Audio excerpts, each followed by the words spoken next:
monsieur Richard. Enchanté. Hein? Allez-y, je vous en prie. Dans Home Cinéma ce mois-ci, Pierre Richard nous fait l'honneur de sa visite à l'occasion de la sortie de Un profil pour deux, une tendre comédie intergénérationnelle. L'occasion était belle d'évoquer la carrière fascinante et, comme on le verra, pas toujours bien comprise de cet authentique monstre sacré. Autre rencontre, dans le cadre du récent Festival du film fantastique de Bruxelles, Harry Cleven, le réalisateur, et Thomas Gunzik, le scénariste, nous parlent de Mon Ange, un drôle d'objet filmique comme seul le cinéma belge peut en accoucher.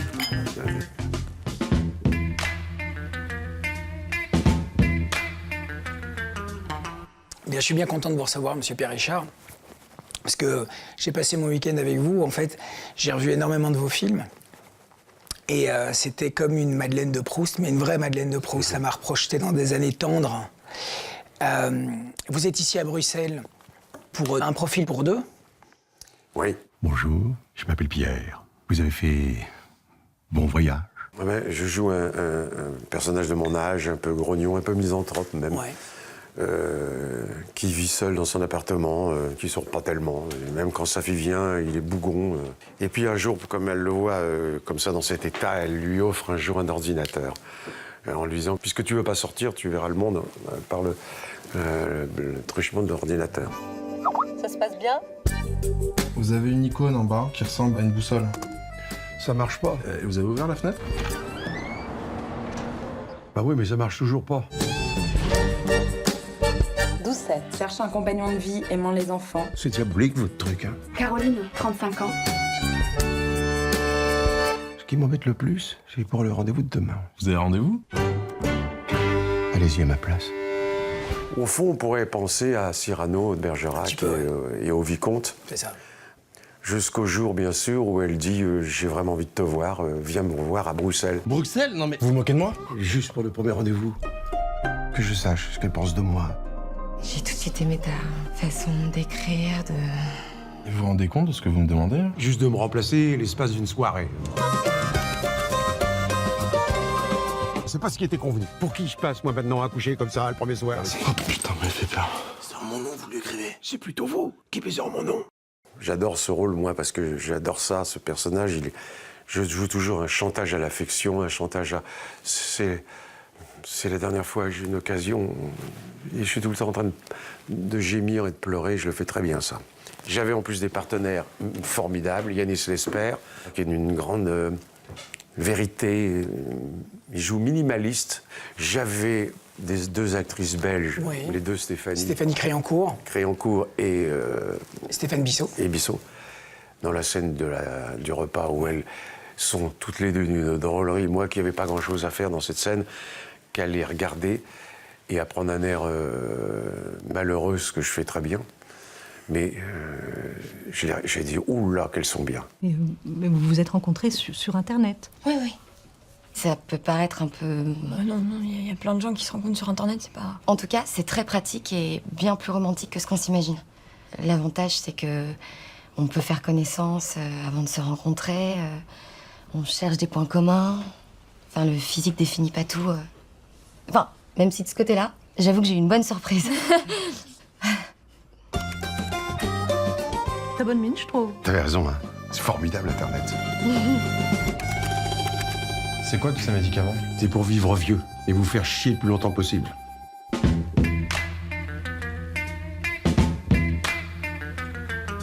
Quand on se penche sur votre parcours, c'est complètement insensé ce que vous avez traversé. Ce sont des décennies de spectacles, de music-hall et de cinéma, et de comédie populaire. On pourrait parler de votre réveil au spectacle, au cinéma. Donc là, il y a ce personnage absolument incroyable de cet acteur incroyable de Daniké. Oui, j'avais 18 ans. J'étais voir un film d'un acteur que j'avais jamais vu, un film américain, Un fou s'en va en guerre, c'était traduit comme ça, de Daniké. J'ai vu Daniké et j'ai eu l'espèce d'illumination. Et j'ai vu la lumière et j'ai dit, j'ai compris, c'est ça que je veux faire. En fait, très vite, vous intégrez le TNP. Oui, mais au TNP, j'ai le cours oui, du bien TNP. sûr. Hein. J'avais des professeurs... Vous êtes albardier dans des... Alors ça, c'est parce que Villard prenait les garçons du cours pour devenir des halbardiers, paysans dans Figaro, soldats dans Macbeth, des choses comme ça. Et vous regardiez Gérard Philippe jouer. Et je regardais Gérard Philippe d'ici le mur. C'est incroyable. Et ma mère était déjà très fière de savoir que j'étais à 5 mètres de Gérard Philippe. Mais elle ne se rendait pas compte qu'il y avait une longue distance, beaucoup plus longue que les 5 mètres, pour y arriver. Mais déjà à ce moment-là, vous oscillez entre le musical et le théâtre. Non, c'est pas ça. C'est que le seul moyen de gagner ma vie... C'était du musical. C'était le musical, avec Victor Lanoux, donc. Et c'est comme ça qu'on a fait la première partie de Brassens. Avec Victor, on a fait pendant 3-4 ans, 5 ans même peut-être, la galerie, où il y avait déjà tous les gens qu'on a pu voir dans le cinéma après. Je parle du cinéma comique, il y avait Jean-Yann, il y avait du Philo, il y avait Doris, il y avait... Blanche, même Bedeau s'y est passé. Enfin, Fernand Reynaud. Non, pas Fernand Reynaud. Non, lui, il est en spectateur. Ah bon. Il y a quelqu'un qui va compter dans votre vie terriblement? Yves Robert. Voilà. J'y vais. Je vais lui parler. Fais gaffe, il a le fusil. J'ai fait la de Chine, moi. T'es cuistot. Oh, oui, mais je vais faire les autres, moi. Allez, j'y vais.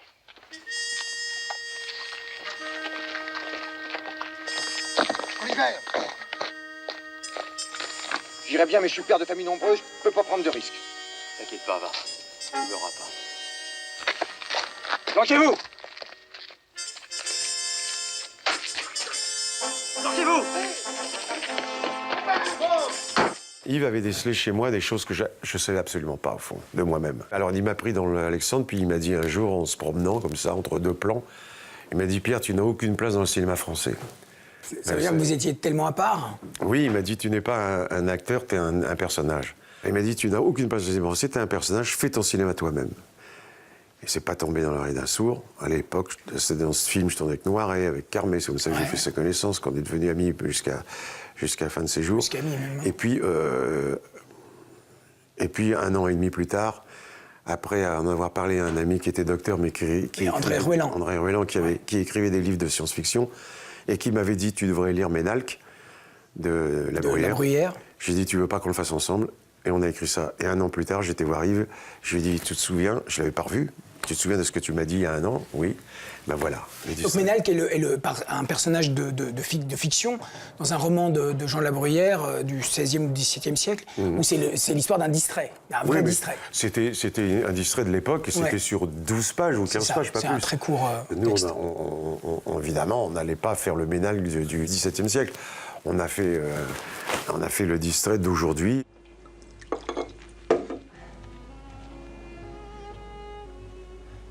Monsieur. Monsieur. Entrez, entrez. Je vous en prie. Qu'est-ce qui me vaut le plaisir de votre visite? Mais donnez-vous la peine de vous asseoir, monsieur. Cigare. Un petit cigare. Cigare. Ah. Pardon. Mais monsieur, je vous en prie, vous êtes ici chez vous. Et vous, monsieur, vous êtes chez moi. Votre parcours est quand même assez incroyable. Peu de gens aujourd'hui savent que vous avez été réalisateur, vous avez fait 7 films, 6 longs métrages, un documentaire. Est-ce que vous n'avez pas un regret de ne pas avoir persévéré dans le métier de cinéaste? Oui, c'est un peu le seul regret que je pourrais peut-être avoir, c'est que j'ai commencé à faire mes films avec... alors c'était des comédies, certes, burlesques aussi. Avec un fort contenu sociétal. Et alors voilà.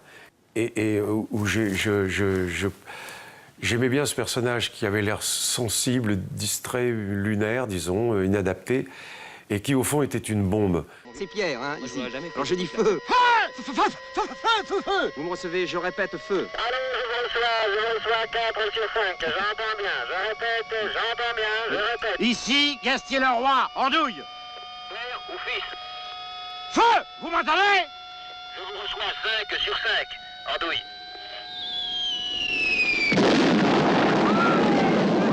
Oui, mais Monsieur Richard, vous vous entourez quand même sur les 3 films, que ce soit Le Distrait, que ce soit Les Malheurs d'Alfred ou Je ne sais rien, je dirais tout.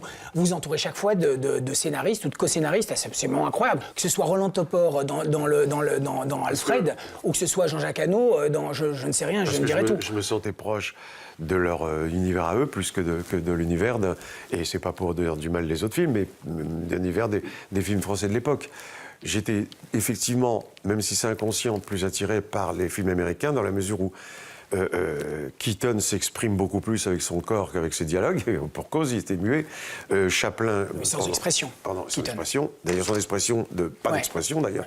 Mais c'était des films terriblement acrobatiques, même. Bien sûr. Et Chaplin aussi. C'est pas évident, toujours dans le cinéma français, d'avoir d'abord des corps. On a plutôt non, on a ça, on l'a pas d'ailleurs. Voilà. Moi, ça s'apprend pas. C'est pas au cours du lin que j'ai appris à me servir de mon corps. C'est pas... j'ai dû apprendre ça. J'ai même pas appris. C'est comme ça que je m'exprimais. C'est comme ça que je m'exprimais même à 12 ou 13 ans.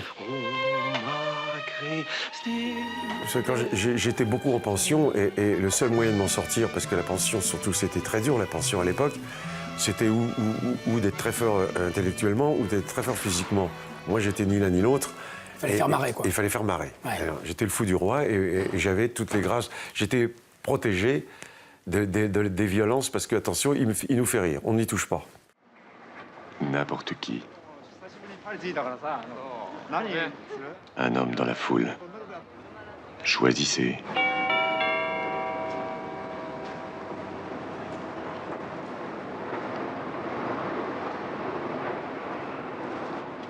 C'est lui.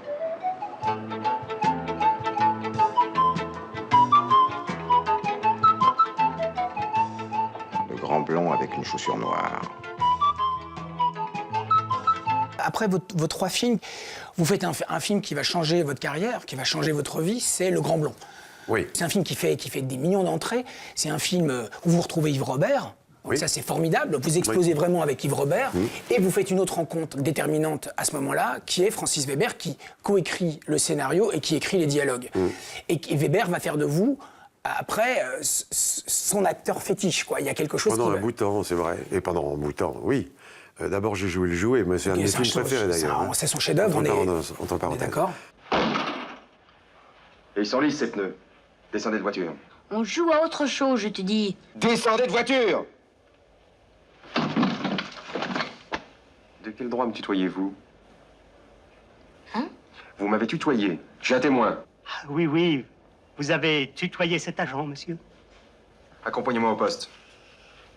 Je suis Éric Rambal-Cochet. Rien à foutre! Au poste! Qu'est-ce qu'il y a là-bas? Un débarras, monsieur. Allez, hop! Mais non, ça non! Allez. Il est fou! Mais t'es dingue! On poste! Et on était très déçus, surtout lui, parce qu'on s'attendait à faire, je ne sais pas combien de millions d'entrées, ça n'a pas été le cas. Ça ne veut pas dire qu'il n'a pas marché, mais il n'a pas marché comme à l'époque où les films que je faisais marchaient. Le film est un classique. Et c'est devenu un classique. Et puis après, il y a surtout la trilogie, qui va vous consacrer avec Depardieu, ce tandem Pierre-Richard Depardieu. Enfin, voilà, moi je suis de cette génération-là, j'ai grandi avec ces films-là, entre autres. Vous m'avez traité d'abruti? Hein? Je pratique les arts martiaux, judo, aïkido, karaté. La première chose qu'on nous apprend, c'est le contrôle. Un type me traite d'abruti, je ne conne pas, je le regarde et je m'en vais. Eh ben, tire-toi, alors. Vous avez de la chance. Gros connard. Vous avez de la chance. PD.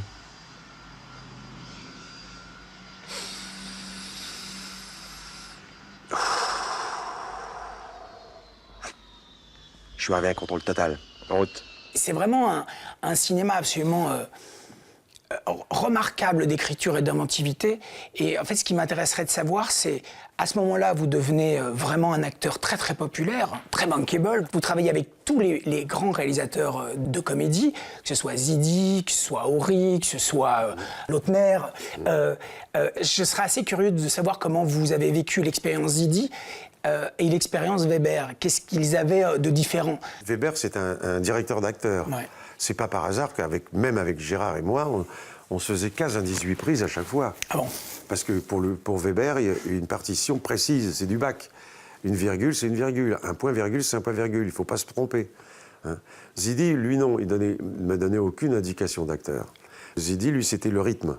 Alors, je faisais une scène avec Claude, et puis il demandait à sa script combien elle fait la prise, là.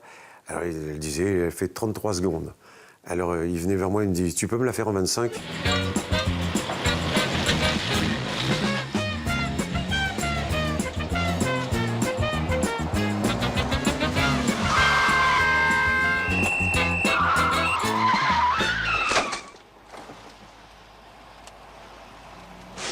Vous faites des choix de cinéma qui sont quand même assez incroyables. Donc vous êtes vraiment en haut de l'affiche, vous faites un film fauché, où il n'y a pas un bal, un film que j'aime personnellement beaucoup, qui est un film de Jacques Rosier, Les naufragés de l'île de la Tortue. J'étais sur une autoroute et qu'à un moment donné, j'ai eu envie de prendre un chemin de traverse. J'avais pas envie de rester indéfiniment sur... J'ai fait plusieurs fois des virages comme ça qui m'ont pas vraiment jamais réussi, mais réussi commercialement, mais je m'en fous. Toutes ces aventures qui ont dû être absolument incroyables vous ont pas éloigné en fait de votre parcours de cinéaste et peut-être du Chaplin ou du Keaton qui était en vous. Oui. Un jour j'étais au Québec et j'ai un ami qui me dit tiens, achète Les Inrecuptibles. Je dis pourquoi tu veux que j'achète Les Inrecuptibles? Il me dit achète. Et j'avais 6 pages. Et j'avais 3 pages pour dire que j'étais là, pardon, mais il disait pratiquement que j'étais l'égal de Chaplin ou de Tati. Pour 3 pages, et ensuite pour dire mais quel dommage qu'il se soit vendu au cinéma commercial. Finalement, il me reprochait Le Grand Blond, La Chèvre et tout. Mais je me disais, est-ce qu'ils n'ont pas eu raison de dire que j'aurais dû suivre avec plus de rigueur mon sillon à moi? J'en sais rien. Oui, mais j'en sais rien. En même temps, vous avez fait des films absolument incroyables qui sont des... Est-ce que je dois en avoir honte? Quand même pas. Non, parce qu'aujourd'hui, vous voyez bien le retournement de la presse et de la critique. C'est-à-dire que Le Grand Blond, on dit c'est un film qui est comme la Panthère Rose, c'est doublé Edwards. Il faut voir dans les doutes dans lesquels je vivais. Quand je faisais le distrait, où je serrais mes et tout, je me faisais massacrer quand même. Par en tout cas la critique que j'aurais voulu avoir. Je ne dis pas que je me faisais pas toute la critique. Donc je doutais. Est-ce que c'est bien ce que je fais, vu que je me faisais taper dessus? Et la presse a toujours fait ça. Et même quand on s'en prend même à votre physique. Sur le moment, vous êtes quand même meurtri. Après, moi, je m'en foutais parce que je ne les lisais plus. Et puis maintenant, je m'en fous complètement. Parce que, comme vous dites, maintenant, je sais qui je suis, qu'est-ce que j'ai fait. Ça ne veut pas dire que je me mets au pinacle, mais je me mets à la place où je suis, avec sans regret et sans acrimonie.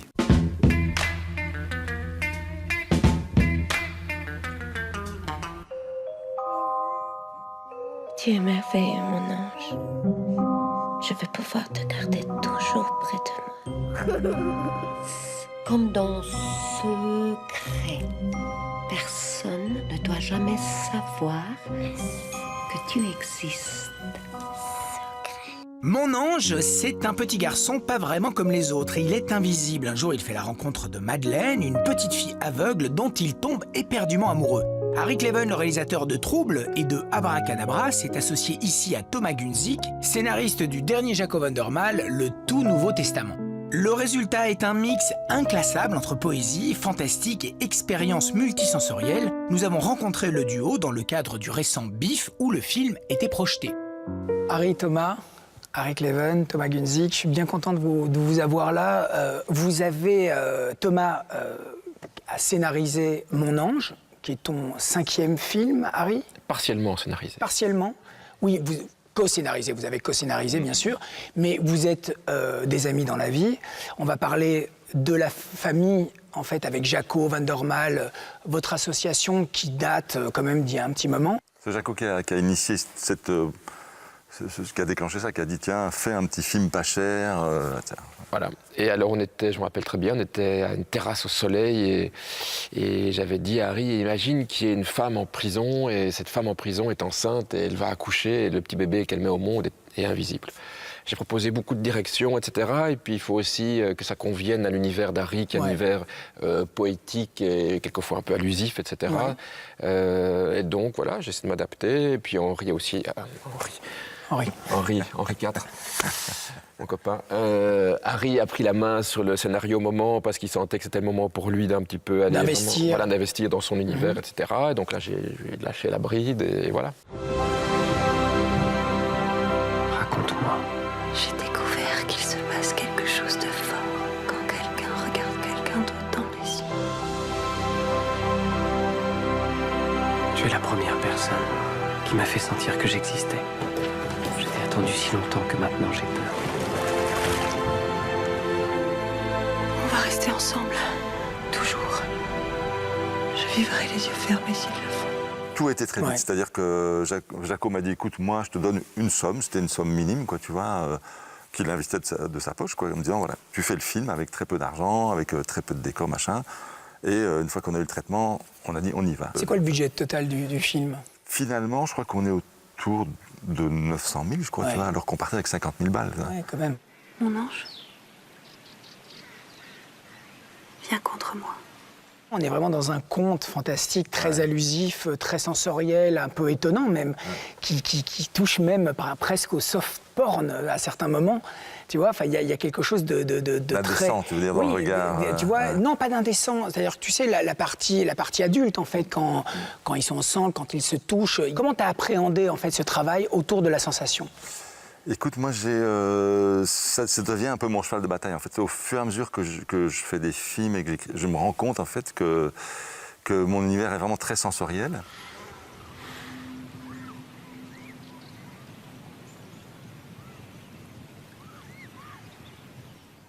Dans les rapports intimes, on est en dessous de 30 cm, donc... On est dedans. On est dedans, on a le goût qui entre en jeu.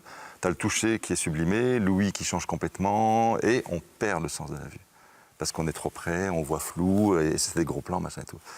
Et moi, j'avais envie de raconter une histoire d'amour, où en fait, on est dans un rapport complètement intime, et il y a, pour la raconter au cinéma, que de l'image et du son pour la Oui, mais raconter. encore faut-il adhérer aux propos. C'est-à-dire que tu dois pouvoir croire. Le postulat de départ est quand même un peu énorme pour pouvoir croire à la sensation.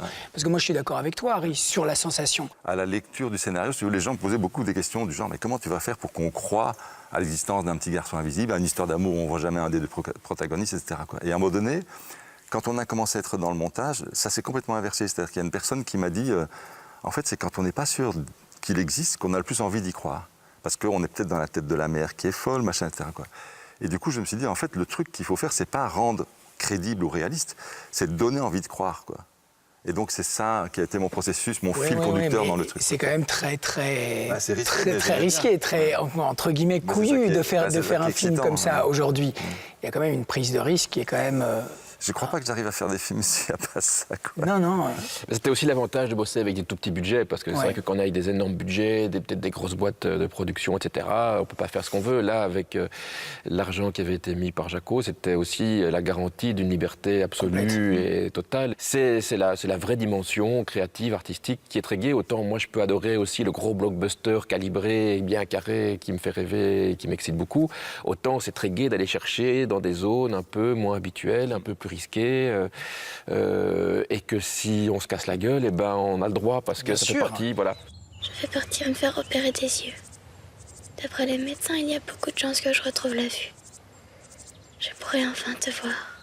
C'est vraiment un film qui est tellement à part, qui est tellement différent en fait du mainstream, du robinet à images qu'on a l'habitude de voir. Dont je suis tellement fier. Parce que je me dis, moi, ce que j'ai envie dans le cinéma, ce qui m'excite, c'est de chercher dans les petits coins, de me dire qu'est-ce qui n'a pas encore été fait, quoi. Et quand j'ai eu cette idée d'une histoire d'amour avec un garçon invisible, une petite fille aveugle, j'ai dit mais putain, mais ça n'a jamais été fait, c'est génial, quoi. Donc ça m'a excité comme un fou, en sachant que c'était un pari hyper risqué et d'autant plus excitant, quoi.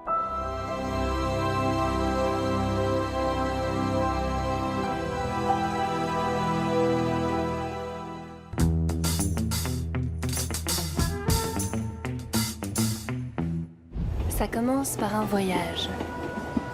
On y fait des rencontres, puis on se laisse séduire, parfois bousculer. Pour ses 20 ans, le Bruxelles Short Film Festival, au Festival du court-métrage, fait peau neuve et s'offre un nouveau look. Du 27 avril au 7 mai, on annonce une édition mémorable, partagée entre des rétrospectives et les multiples animations toujours aussi festives. Compétition officielle, nuit du court, funny shorts, court-métrage, il y en aura pour tous les goûts. Cette année, le Festival de Cannes fête sa 70e édition. Comme chaque année, c'est à suivre tous les jours dans les émissions en clair sur BTV, en surveillant de près les trop rares apparitions de nos petits Belges, à savoir Fantine Ardouin pour sa prestation dans le dernier film de Michael Haneke et Jérémy Régnier dans celui de François Ozon.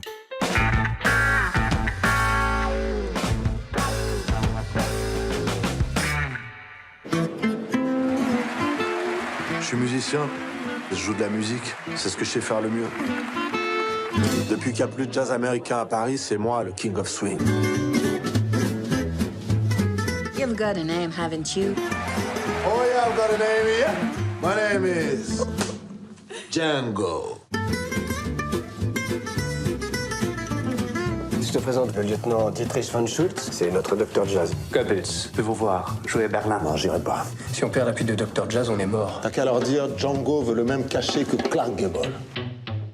Outre Mon Ange d'Harry Cleven, notez la sortie de Django, une bio de la légende du gypsy swing Django Reinhardt, né à Liberchy en Belgique. Reda Kateb y tient la 6 cordes et Cécile de France le rôle de la groupie du guitariste. Et enfin, signalons que Rodin sortira sur nos écrans après Cannes, où il est sélectionné en compétition officielle, un film de Jacques Doyon avec Vincent Lindon, Isia Higelin et la Belge Séverine Canel. La hiérarchie des matériaux, c'est l'or, puis le bronze, la pierre, le bois, et enfin la terre.